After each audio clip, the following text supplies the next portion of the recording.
Samedi 28 juin 2014, cette semaine dans le grand show de l'info, épilogue dans le dossier Alstom. L'entreprise va être rachetée par General Electric. La filière du bâtiment en crise, les permis de construire accusent un repli significatif. Nous partirons au Brésil pour suivre ces Brésiliens qui ne suivent pas la Seleção. Enfin, comme chaque semaine, ce sera le récap.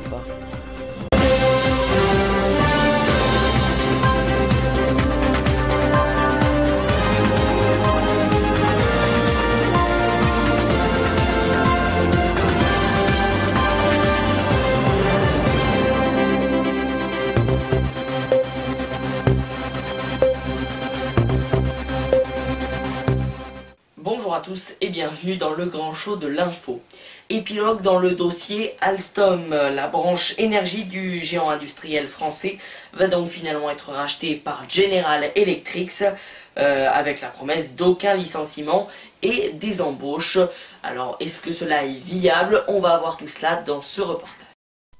C'est l'épilogue d'un long feuilleton. La branche énergie du géant industriel français Alstom va être rachetée par le groupe américain General Electric pour une valorisation de 12,35 milliards de dollars avec, promettons, aucun licenciement et des embauches.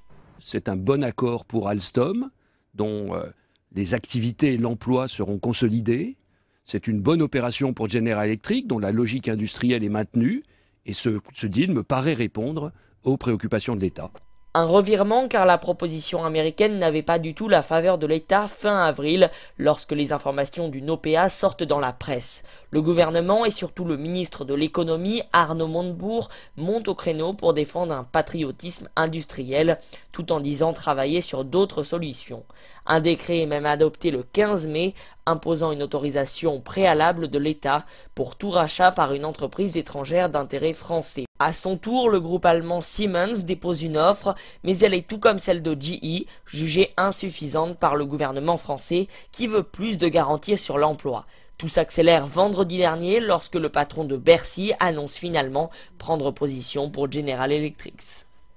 General Electric nous a proposé la création en 3 ans de 1000 emplois. Nous avons demandé des pénalités financières équivalent à 50 000 € par emploi qui ne serait pas créé. C'est un précédent. Un précédent que le ministre claironne comme une victoire de l'État français.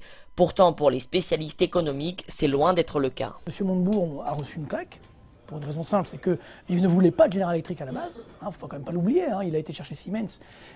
Et donc maintenant, finalement, il se raccroche à General Electric, donc il n'a pas eu trop le choix, finalement. Alors il essaye de sauver les meubles, de sauver les apparences, mais personne n'est dupe aujourd'hui. Le vrai gagnant, ça reste General Electric. Alstom aussi à court terme, par contre à moyen terme, on n'a aucune garantie sur les performances à venir d'Alstom pour les 5 années à venir. Le capitalisme français, normalement, ne devrait pas avoir besoin de l'État pour être sauvé. C'est un aveu de faiblesse aujourd'hui, cette prise de participation de l'État dans Alstom. Ça montre que finalement, on n'est pas assez grand pour s'en sortir tout seul. Or, l'État, on le sait, est surendetté. Où va-t-il trouver les 1,5 à 2 milliards pour entrer dans le capital d'Alstom? Est-ce qu'il va le faire demain pour d'autres entreprises? C'est pas ça que veulent nos entreprises. Ils n'ont pas besoin de l'État, parce qu'on sait très bien que quand l'État entre dans une entreprise, du moins l'État français, entre dans une entreprise, souvent c'est un gage d'inefficacité économique. General Electric dispose déjà de la maîtrise nucléaire. Les États-Unis ont déjà la maîtrise nucléaire, donc on ne peut pas voler la maîtrise nucléaire de la France. Ça, il n'y a aucun problème, il n'y a aucun risque de ce point de vue-là. C'est vrai que ça inquiète parce qu'on dit qu'il y a du nucléaire, etc. Mais de ce point de vue-là, General Electric est un bon choix. Mieux valait prendre General Electric que peut-être demain avoir un fonds qatari ou un fonds chinois qui venait investir dans Alstom. Là, ça aurait été beaucoup plus dangereux. Reste que ce rachat est considéré à l'entrée de l'État au capital d'Alstom comme actionnaire majoritaire en rachetant 20% de parts détenues par le groupe Bouygues. Du côté des salariés d'Alstom, cet interventionnisme du gouvernement rassure. Il était important que l'État s'inscrive et s'engage au niveau de cette entreprise. C'est ce qui a été fait et ça, nous en sommes totalement satisfaits. Je pense que c'est vraiment l'offre qui va provoquer le moins de casse sociale. Donc, du fait de la complémentarité des activités. Pour le moment, Bouygues et le gouvernement ne se sont pas entendus sur un prix de vente. Un accord a tout de même été conclu dimanche permettant à l'État d'entrer au capital du conseil d'administration d'Alstom tout en se donnant du temps pour acheter au meilleur prix du marché les 20% qu'il vise. Selon les derniers chiffres dévoilés par le ministère du Logement, les permis de construire accusent un repli significatif.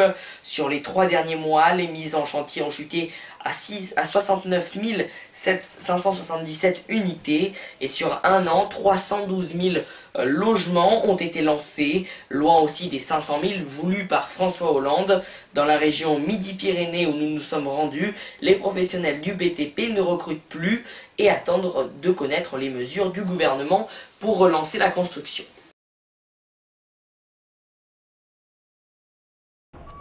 Ce chantier, on aurait dû le commencer au mois de novembre. On a commencé juste maintenant au mois de juin parce qu'en fait, il y a eu des problèmes de financement. Le chantier n'a pas pu se réaliser et nous sommes restés pratiquement 4 ou 5 mois sans pouvoir travailler. Ce charpentier et ses 20 salariés sont à l'image de l'état de leur secteur. Dans le bâtiment, rien ne va. En un an, moins 20% de mise en chantier dans le logement neuf. Résultat, dans quelques mois, des entreprises vont fermer, d'autres vont licencier. Pour l'instant, on ne peut enrayer cet effondrement. Il est sûr que si l'année prochaine c'est pareil, on ne pourra pas garder tout le monde.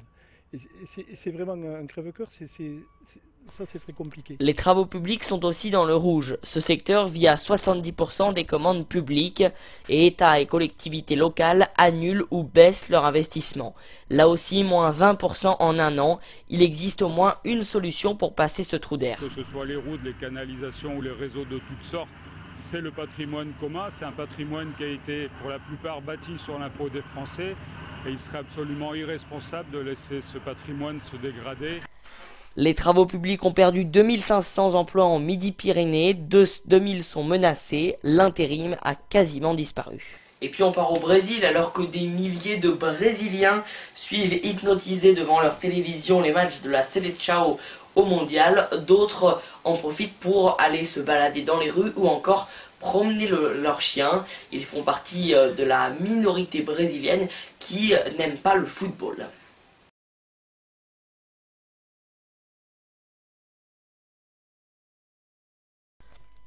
Sao Paulo invente un match de la Seleção. La capitale économique du Brésil se vide. Dans ses voitures, tous ceux qui quittent le bureau plus tôt pour se précipiter devant leur écran de télé. Une heure plus tard, au coup d'envoi du match, les 20 millions d'habitants que compte cette mégalopole semblent avoir disparu, à quelques exceptions près. Ici, tout s'est arrêté à cause du match. J'imagine que les gens sont en train de le regarder maintenant. Ce matin, il y avait bien plus d'activités qu'en ce moment. Pour certains, c'est l'heure idéale pour promener le chien. Et oui, dans un pays où le football est une religion, il y a quand même quelques non-pratiquants. Si vous dites que vous ne regardez pas un match, c'est comme si vous veniez d'une autre planète, que vous étiez anormal. Comment? Tu ne soutiens pas le Brésil, mais t'es pas brésilien. Si, je suis brésilien, mais ça ne veut pas dire que je dois suivre pour tout ça. Ceux qui ne suivent pas les matchs ne sont pas forcément allergiques au football. Certains aiment ça, mais ils ne veulent pas cautionner les 11 milliards de dollars dépensés par leur pays pour accueillir ce mondial. Depuis un an, de nombreuses manifestations ont eu lieu pour dénoncer le coût d'un tel événement dans un pays qui manque cruellement de moyens pour financer l'éducation, la santé et les transports publics. Une fois le mondial lancé, les manifestations se sont faites beaucoup plus discrètes, mais certains continuent de protester à leur façon. Pour moi, faire du skate, c'est une façon de protester. Je suis pour la Coupe du Monde, mais pas pour la Coupe du Monde au Brésil. Je pense que tout cet argent aurait pu être dépensé d'une bien meilleure manière. Les plus remontés contre la facture du mondial en viennent même à souhaiter la défaite de leur pays. Le plus tôt le mondial se termine, le plus tôt le Brésil est éliminé, mieux ce sera pour le pays. Les gens ont besoin d'autre chose, c'est juste du football. Mais pour l'instant, tant que le Brésil est encore en lice, l'immense majorité des Brésiliens est bien trop occupée à soutenir la Seleção pour réclamer un changement de politique. Tout de suite, c'est le récap, le résumé de l'actualité de la semaine.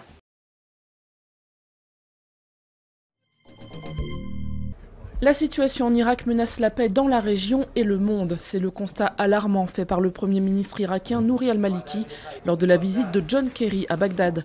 Alors que les insurgés sunnites consolident leur présence dans l'Ouest, le secrétaire d'État américain doit participer à des consultations sur la crise qui secoue le pays.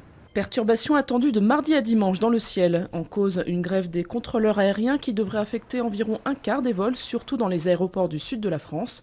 Les aiguilleurs du ciel protestent contre les moyens accordés à la navigation aérienne pour la période 2015-2019. Le Conseil d'État se prononce pour l'arrêt des soins qui maintiennent en vie Vincent Lambert, tétraplégique en état végétatif depuis 6 ans. La plus haute juridiction administrative française a suivi l'avis du rapporteur public. Ce dernier estimait que le patient était maintenu en vie artificiellement. Quelques heures auparavant, les parents de Vincent Lambert avaient saisi en urgence la Cour européenne des droits de l'homme. Il est acquitté de la totalité des faits. L'urgentiste Nicolas Bonnemaison, poursuivi pour avoir abrégé la vie de 7 malades âgés en fin de vie, risquait la réclusion criminelle à perpétuité. Un verdict rendu après 11 jours d'audience au cours desquels l'euthanasie a été au cœur des débats, à l'heure même où le maintien en vie du tétraplégique Vincent Lambert est toujours en balance. Malgré les pressions occidentales, le Premier ministre irakien Nouri al-Maliki rejette l'idée d'un gouvernement de salut national ouvert à toutes les communautés du pays. Au même moment, les djihadistes à l'offensive depuis plus de 2 semaines ont ouvert une voie vers la Syrie grâce à une entente locale avec Al-Qaïda. Ils avancent ainsi dans leur objectif, créer un État islamique dans une zone à cheval entre la Syrie et l'Irak. Enquête ouverte à la CGR sur Édouard Balladur et François Léotard. L'ancien chef du gouvernement et son ancien ministre de la Défense sont visés dans le volet financier de l'affaire Karachi. La justice soupçonne un financement occulte de la campagne présidentielle d'Édouard Balladur en 1995 via des rétrocommissions sur des contrats d'armement. Malgré la fronde des intermittents, le gouvernement donne son feu vert à la nouvelle convention d'assurance chômage. Une convention qui durcit les conditions d'indemnisation des intermittents. Mais la lutte continue sur le terrain, prévient la CGT Spectacle, et elle continuera jusqu'à la fin de l'année et la fin de la concertation ouverte sur leur statut. Martine Aubry blanchie dans le dossier amiante, la justice annule sa mise en examen. La maire de Lille était poursuivie pour homicide et blessures involontaires pour son rôle au ministère du Travail dans les années 80. Elle a toujours affirmé avoir agi au regard des connaissances de l'époque quant à cette substance cancérigène. Jean-Marie Le Guen rappelé à l'ordre par la Haute Autorité pour la transparence de la vie publique. Le secrétaire d'État aux relations avec le Parlement a sous-évalué des biens immobiliers selon la Haute Autorité. Elle publiait ce matin les déclarations de patrimoine des ministres conformément à la loi sur la transparence votée après l'affaire Cahuzac. David Cameron aura bataillé jusqu'au bout, tempêtant contre le choix de la mauvaise personne, une bataille perdue d'avance. Le luxembourgeois Jean-Claude Juncker a été désigné pour présider la Commission européenne. À 59 ans, ce vieux routier de la politique de Bruxelles a côtoyé tous les dirigeants européens depuis Mitterrand et Kohl. C'est la fin de cette édition, merci à tous de nous avoir suivis. Rendez-vous samedi prochain sur Big Web TV pour la suite du grand show de l'info avec de nouveaux reportages. Mais d'ici là, portez-vous bien et bonne semaine à tous.